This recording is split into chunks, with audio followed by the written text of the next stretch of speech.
PBBM's leadership is what the Philippines needs. Tama ka dyan mga kapatid, no? Talagang dumadami na po tayo na sumusuporta kay Pangulong Marcos. Dahil makikita naman po natin na si Pangulong Marcos ay napakasipag, no? Hindi kagaya nung DDS nyo na si Duterte, si Tatay Digong nyo, laging natutulog. Etong presidente namin, hindi na natutulog. Hindi na natutulog dahil sa kapakanan ng Pilipino. Kaya panoorin nyo to para malaman nyo kung bakit hindi siya natutulog.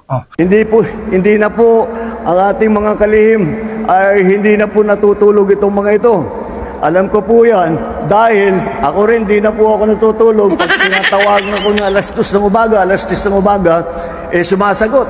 Kaya mabuti na lang yan. Kaya saka na tayo matutulog at marami pa tayong gagawin.